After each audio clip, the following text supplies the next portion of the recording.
the beginning of this year, I was given the unique opportunity to be one of JCP's floating teachers. Thank you. And so with that opportunity, I initially reacted a little skeptically as a physics teacher, thinking, how am I going to teach physics from a cart? But the more I thought about it, the more my mind came to a book that I read when I was a junior in high school called The Things They Carried.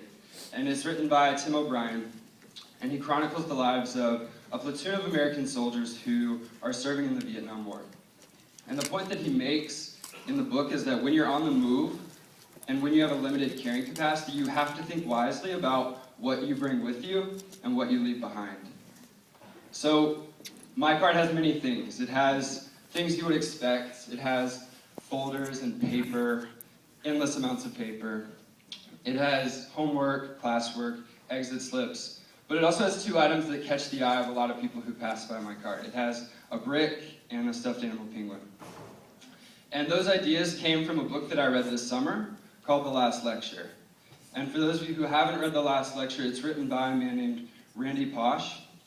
And Randy Pausch in 2006 was diagnosed with a terminal form of cancer. He was given 3 to 6 months to live, and he spent that time with his family, finishing work that he wanted to finish, and writing this book. And the book impacted me in two major ways, and in profound ways that changed the way that I approach teaching rigorous material in the classroom. So I had two major takeaways. The first is the idea of the brick wall. He talks about brick walls being obstacles that stand between where we are and where we'd like to be. And that those obstacles are in our lives for a reason. And that we can overcome them, but they are there to remind us of how badly we want whatever it is that's on the other side of that brick wall. And so I carry the brick as a reminder of that for my students.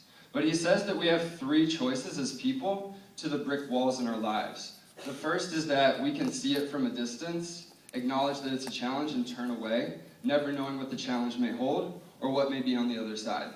The second is that we can approach it, and when we get to it, we can try, but if we fail, we quit and stay at the base of the wall. And the final option is that you can approach it, get to it, take on the challenge, maybe fail a couple of times, but because you want it so bad, you overcome it and make it to the other side of that obstacle. And he implores the reader to choose the third. And so I do the same with my students every day. The second idea that he talks about is one of risk-taking. And the analogy that he uses is the penguin, the first penguin. For what we know about penguins is that they spend most of their time above the surface of the ice, huddling, staying warm, protecting themselves from the elements. But when it's time to eat, they have to go under the ice. And what waits for them under the ice are leopard seals.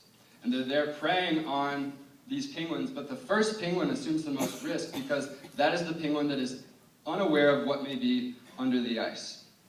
And we know that in order for this group of penguins to survive, to progress, someone has to take that risk. Someone has to take that plunge. And so I encourage my students to take risks in their learning. And so I carry these two objects with me everywhere I go, and they're probably the two most meaningful objects that I bring with me on a daily basis.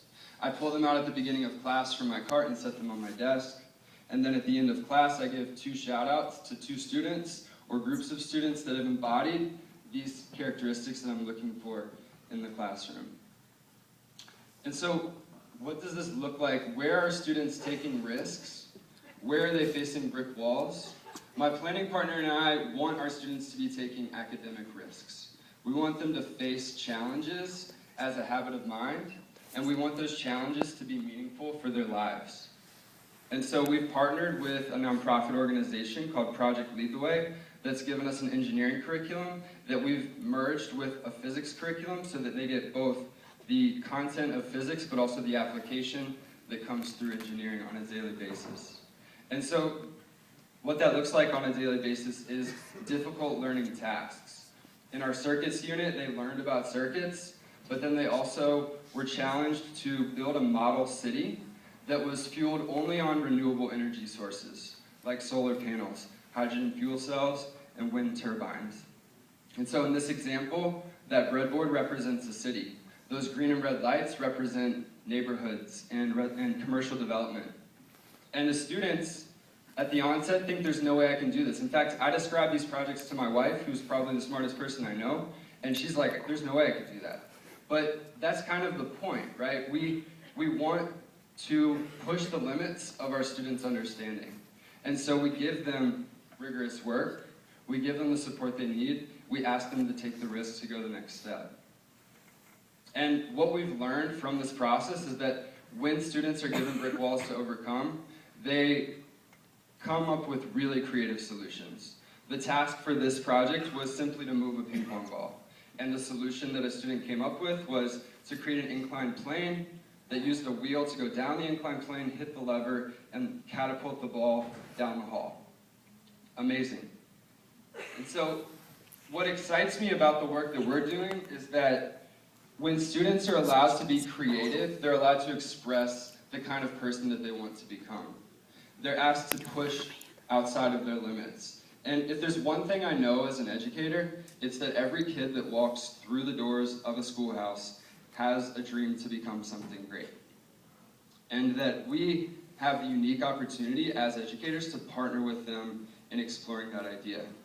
And so this is a word cloud that my planning partner Kelly Rojek came up with. And the idea behind it was at the beginning of the year, she asked every 11th grader in our school what they wanted to do after JCP. She took all their responses, put them in a word processor, and the word cloud essentially takes the most common words and makes them the largest, the least common words makes them the smallest. So what we can see, this is visible evidence that our students want to become great things, that they have huge dreams for college, for success, to be a nurse, to be a doctor, to be an engineer, and we get to partner in that. But if there's something I know about dreams too, it's that dreams are extremely difficult to achieve, that they require overcoming great obstacles, and that sometimes that results in small failures along the way, and that's where we as teachers have to step in. When our students fail, we have to say, that's okay, this is not the end. This is where we can learn. Let's take this next step together. For it's in failure that I believe that we are most able and willing to learn. And so we as teachers and as a network are familiar with failure. We are pushed up against it every day when we work with students, when we work with ourselves and try to do this challenging work. And we have huge goals as a network, as you can see, that we've been working towards all year. And we will fail at these goals before we succeed at them. But we need to embrace that process. And the thing that I love about our network is that we approach the brick wall and we scrape our way up it day by day, week by week, quarter by quarter, and lesson by lesson until we get to where we want to be. And when we do that, excellence is the outcome. That's the result. The first year that we had this curriculum, the students in that cohort were the highest performing math and science students in our grade. 1 in every 6 of those students is now applying to college to be an engineer. And that's pretty amazing when you think about that only 1 in every 40 working adults in the US is an engineer. The second year cohort is outperforming the first year cohort already. And what we've seen is that our student population with IEPs is growing at a rate twice that of the general population in our school. So that excites me because it says when we push our students, all of them will learn. And so I'd like to end this with a shout out to every one of you in this room. Each of you every day takes on the challenge of being an educator and takes risks for the sake of the students that we're so lucky to teach. So thank you.